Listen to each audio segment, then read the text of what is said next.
नमस्कार, खबरों का पंचनामा देख रहे हैं पर मैं हूं आपके साथ दिव्या सिंह। हम लेकर आए हैं देश और दुनिया की 5 बड़ी खबरें जिस पर चर्चा के लिए हमारे साथ स्टूडियो में मौजूद हैं कैपिटल टीवी के editor in chief doctor Manish Kumar. Doctor साहब, स्वागत है आपका। धन्यवाद। सबसे पहले एक नजर आज की टॉप हेडलाइंस पर। छत्तीसगढ़ दौरे पर पीएम नरेंद्र मोदी, कांग्रेस पर बोला जमकर हमला। सीएम बघेल से पूछा सट्टेबाजी घोटाले में कितना मिला पैसा। महादेव बेटिंग ऐप मामले में नया खुलासा, अब बॉलीवुड एक्टर साहिल खान का जुड़ा नाम, दर्ज हुई एफआईआर। सुकेश चंद्रशेखर के आरोपों से बढ़ेगी सत्येंद्र जैन की मुश्किलें, सीबीआई ने केस चलाने के लिए एलजी से मांगी मंजूरी। केजरीवाल पर डराले धमकाने का आरोप। टीएमसी नेता की हत्या के बाद पश्चिम बंगाल में तनाव की स्थिति, संदिग्ध की पीट कर हत्या, सीपीएम पर लगे गंभीर आरोप। हमास और इजराइल के बीच भीषण युद्ध जारी, कांग्रेस नेता प्रियंका गांधी का आया बयान, हमास के समर्थन पर मच गया बवाल। सबसे पहली खबर में बात पीएम नरेंद्र मोदी की। प्रधानमंत्री नरेंद्र मोदी ने छत्तीसगढ़ के मुंगेली में विजय संकल्प रैली को संबोधित किया और कांग्रेस पर जमकर सियासी वार भी किया। इसी के साथ उन्होंने दावा किया कि अब कांग्रेस की विदाई का समय आ गया है, सभी कांग्रेस की विदाई का इंतजार कर रहे हैं। महादेव ऐप घोटाले को लेकर कांग्रेस पर निशाना साधते हुए पीएम मोदी ने कहा कि जिस कांग्रेस को गणित सिखाने का इतना शौक है, उनसे मेरे कुछ सवाल हैं। कांग्रेस के इन गणितबाजों को बताना होगा कि मुख्यमंत्री को महादेव सट्टेबाजी घोटाले में से कितना पैसा मिला, कांग्रेस के बाकी नेताओं के हिस्से में कितना माल आया। वहीं प्रधानमंत्री ने कहा कि मुख्यमंत्री के पद के लिए 2.5 साल का एग्रीमेंट हुआ था, लेकिन पहले 2.5 साल में ही मुख्यमंत्री जी ने इतना लूटा, इतना भ्रष्टाचार किया कि लूट के पैसों का अंबार जमा कर लिया। जब 2.5 साल पूरा होने को आए तो तिजोरी दिल्ली वालों के लिए खोल दी, दिल्ली के हर नेता को खरीद लिया और एग्रीमेंट धरा का धरा रह गया। अब तो पीएम नरेंद्र मोदी ने सवाल पूछा है, क्या कांग्रेसी जवाब दे पाएंगे? देखिए, छत्तीसगढ़ में आज सारे लोग पूछ रहे हैं ये 508 करोड़ रुपए जो महादेव सट्टा ऐप के जरिए दुबई से हिंदुस्तान आया, उसमें मुख्यमंत्री का हिस्सा क्या, बाकी के नेताओं का हिस्सा क्या, और दिल्ली दरबार मतलब 10 जनपद कितना पहुंचाया। प्रधानमंत्री मोदी ने इस मसले को एक नया ट्विस्ट दिया है, और ये ट्विस्ट इसलिए क्योंकि पैसा दाऊद इब्राहिम के डी कंपनी से जुड़ता हुआ नजर आ रहा है। मतलब कांग्रेस पार्टी दाऊद इब्राहिम के पैसे से कैंपेन चलाएगी, उससे पार्टी चलेगा, क्या रिश्ता है? ये बहुत बड़ा सवाल अब धीरे धीरे खड़ा होने जा रहा है, और इसका इंपैक्ट, जो नोटों का पहाड़ जो जब्त किया गया है, छत्तीसगढ़ के लोग इस पे रिएक्ट तो कर ही रहे हैं और इसका इंपैक्ट आने वाले चुनाव में भी होगा। लेकिन प्रधानमंत्री मोदी ने आज बड़ी लकीर खींची है, मसला दिल्ली पहुंच गया है। मतलब 2024 के चुनाव तक जैसे जैसे इस महादेव ऐप की जांच आगे बढ़ती जाएगी, कई सारे बड़े लोग, खास करके कांग्रेस पार्टी के, वो इस जाल के अंदर फंसते चले जाएंगे। अब बात महादेव बेटिंग ऐप मामले में नए खुलासे की। पिछले कुछ समय में महादेव बेटिंग ऐप के सुर्खियों में रहा है और इस मामले में कई सारे कलाकार का नाम सामने आया है। अब स्टाइल फिल्म में काम कर चुके एक्टर साहिल खान का नाम भी इस केस में जुड़ा है, और मामले में जिन लोगों के खिलाफ एफआईआर दर्ज की गई है उसमें साहिल खान भी शामिल है। बता दें कि एक्टर साहिल खान पर आरोप ये है कि वे अपने इन्फ्लुएंस से सेलिब्रिटीज को बुलाते थे और पार्टीज अरेंज करते थे। रिपोर्ट में सामने आया है कि एक्टर के खिलाफ ऐप ऑपरेटर के तौर पर एफआईआर दर्ज की गई है। इससे उनकी मुश्किलें आने वाले समय में बढ़ सकती हैं। उनके खिलाफ खिलाड़ी नाम के बेटिंग ऐप चलाने को लेकर केस दर्ज किया गया है। इससे पहले ऑनलाइन बेटिंग ऐप की दुबई की एक पार्टी के वीडियोज में साहिल खान भी दिखाई दिए थे। किस तरीके का एक्शन हो सकता है इन पे? देखिए, ये तो अभी शुरुआत है। कौन है ये साहिल खान? को आप जानते हैं? ये कोई फ्लॉप हीरो 6 साल पहले बॉलीवुड से गायब हो गया, दुबई पहुंच गया। अब ये क्यों पकड़ा गया है, क्यों कार्रवाई हो रही है इसके ऊपर? तो ये भी एक ऐप चला रहा था। मतलब आप समझिए, ये महादेव ऐप एक बड़ा अम्ब्रेला है, उससे कई सारे लोग अलग अलग ऐप चला रहे हैं अलग अलग नाम से।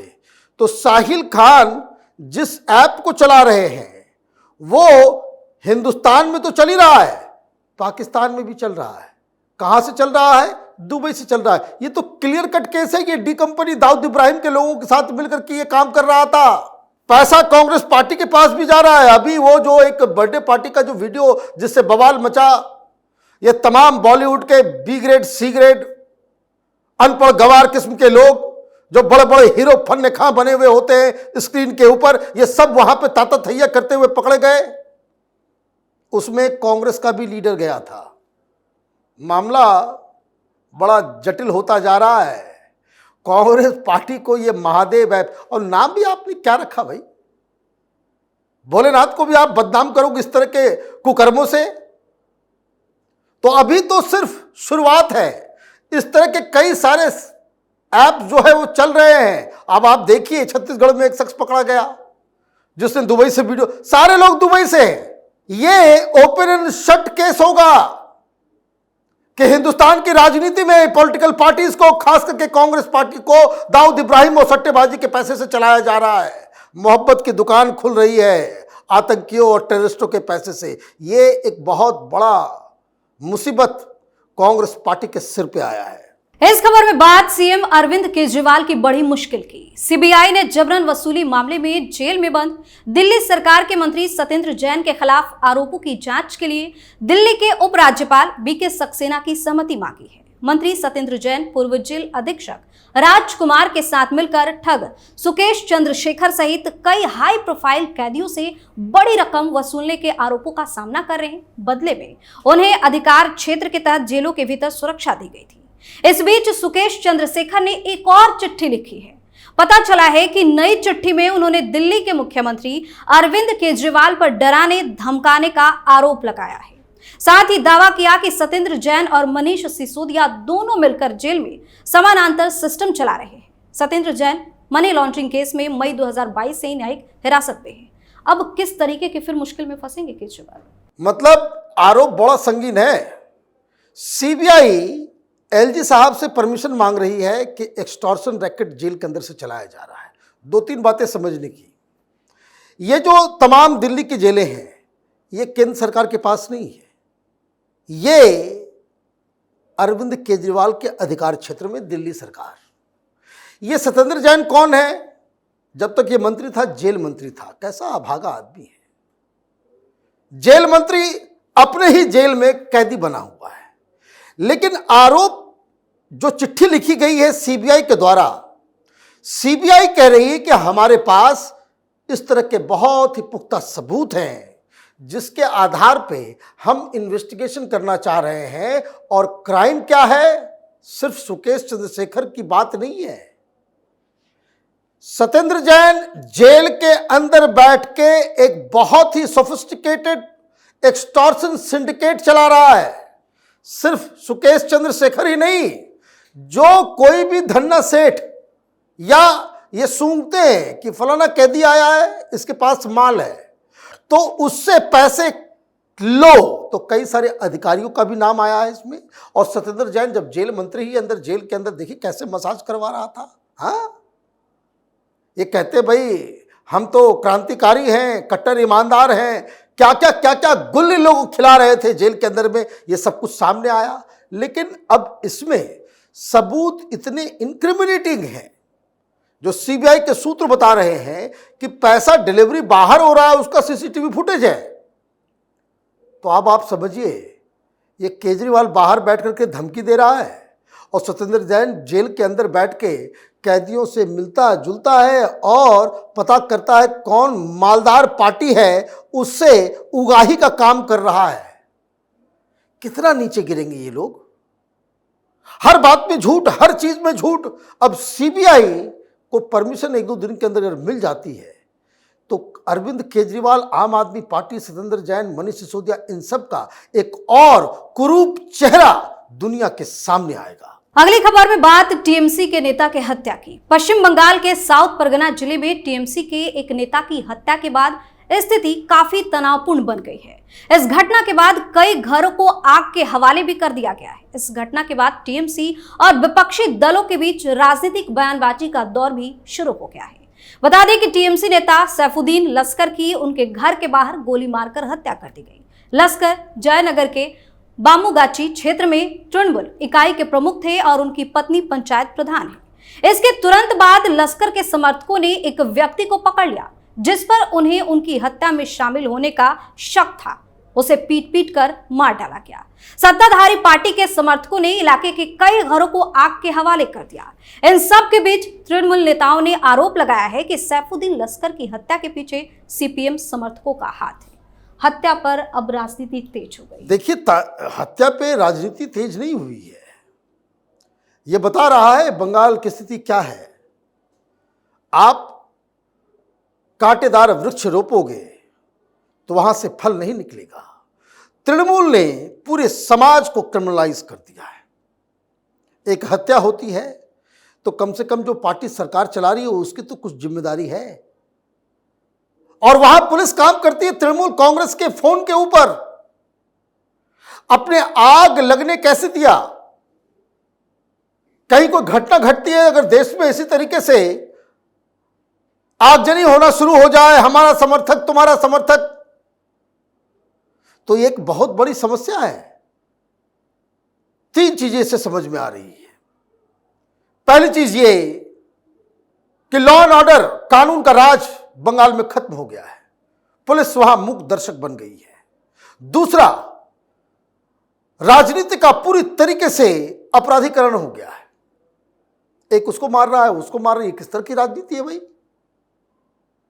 और जब चुनाव होते हैं तो देखिए किस तरह का, लोग पहले कहते थे, ये ममता बनर्जी कहती थी, तुम ही बांग्ला जानो, तुम ही बांग्ला कल्चर जानो। हाँ, नहीं जानना है इस गंदगी को, जहां राजनीति के नाम पे गोलियां चलती हो, बम विस्फोट होते हो। और तीसरा, कोई एक्शन नहीं सरकार की तरफ से, कोई एक्शन नहीं। हर चीज में, चाहे वो भ्रष्टाचार का मसला हो, चाहे हिंसा का मसला हो, चाहे पार्टी के अंदर मारपीट होती हो, हर चीज में सुप्रीम कोर्ट, हाई कोर्ट का आदेश आता है तभी उसमें सीबीआई या कोई सीरियस इन्वेस्टिगेशन होता है। अदरवाइज ये सरकार हर चीज को लीपापोती में लगी हुई रहती है। बंगाल का पतन हो रहा है। बंगाल के रहने वाले लोग जागे नहीं, बंगाल छोड़ के भागना पड़ेगा। जैसे बांग्लादेश से भाग रहे थे लोग, जैसे अभी अफगानिस्तान से भाग रहे थे लोग, एक दिन ऐसा आएगा बंगाल से ऐसे ही बंगाली सब भागेगा वहां से। कारण अभी आपने इसका इलाज नहीं किया। ये बीमारी जब बहुत बड़ी विकराल रूप ले लेगा ये बीमारी, तो फिर आपके हाथ में कुछ नहीं बचेगा। आखिरी खबर में बात हमास और इजराइल की। हमास और इजराइल के बीच भीषण युद्ध जारी है। इजराइल लगातार गाजा स्थित आतंकी समूह हमास के ठिकानों पर हमला कर रहा है, जिसको लेकर तमाम देशों की अलग अलग प्रतिक्रियाएं सामने आ रही हैं। इसी बीच कांग्रेस नेता प्रियंका गांधी के इजराइल हमास युद्ध पर दिए बयान ने राजनीतिक हलचल को बढ़ा दी है। प्रियंका गांधी ने सोशल मीडिया पर पोस्ट लिखा, इस विनाश का समर्थन करने वाली सरकारों को शर्म आनी चाहिए। मोदी सरकार पर परोक्ष रूप से हमला करते हुए प्रियंका गांधी ने सोशल मीडिया पर पोस्ट किया है। कांग्रेस महासचिव प्रियंका गांधी ने सोशल मीडिया पर पोस्ट करते हुए लिखा कि नरसंहार का समर्थन करने वालों की अंतरात्मा को कोई झटका नहीं लगा है। गाजा में 10,000 से अधिक लोगों की हत्या हुई, जिसमें लगभग आधे बच्चे हैं, जो निंदनीय है और अपमानजनक है। इस विनाश का समर्थन करने वालों को शर्म आनी चाहिए। आखिर प्रियंका गांधी क्या साबित कर? देखिए, प्रियंका गांधी कुछ साबित करना नहीं चाह रही है। उनके साबित करने से कुछ होता नहीं है, उनके ट्वीट करने से भी कोई फर्क नहीं पड़ता। जो वहां होना है वो होगा। यह सरकार का काम है विदेश नीति कैसी हो। आप घटिया और गंदी राजनीति करना बंद करें। आपके कार्यकर्ताओं ने, आपके समर्थकों ने केरल के अंदर वहां हमास के आतंकियों को बुला करके वहां पे पब्लिक मीटिंग करवा रहे हो। शर्म नहीं आती इन लोगों को? आप मुस्लिम वोट के लिए इस तरह से गिर जाओगे?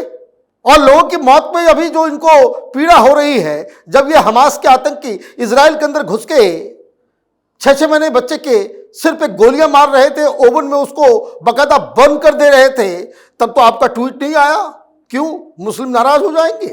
ये कांग्रेस पार्टी के लोग जरूरत से ज्यादा चतुर होने की कोशिश में जुटे हुए हैं। ऐसा नहीं हो कि भाई चंदन टीका लगाता रहे, हिंदुत्व को अपनी तरफ, हिंदू वोटर को झांसा देने में जुटा रहे और मुसलमानों को लुभाने के लिए आप हमास के साथ खड़े हो जाएं। जब दोनों एक्सपोज होंगे, ना मुस्लिम वोट हाथ में रहेगा ना हिंदू वोट। यह जमाना बदल गया है। गांधी परिवार को यह बात समझ में नहीं आ रही। आतंकियों के साथ खड़ा हो जाना, यह किस तरह की घटिया राजनीति है कांग्रेस पार्टी की, यह प्रियंका गांधी को जवाब देना चाहिए। बहुत बहुत धन्यवाद डॉक्टर साहब तमाम जानकारी। धन्यवाद। खबरों का पंचनामा में आज के लिए फिलहाल इतना ही। देश विदेश की बाकी खबरों और उनके सटीक एनालिसिस के लिए देखते रहिए कैपिटल टीवी। हमें लाइक कीजिए, शेयर कीजिए और हाँ, कैपिटल टीवी को सब्सक्राइब करना बिल्कुल ना भूलें।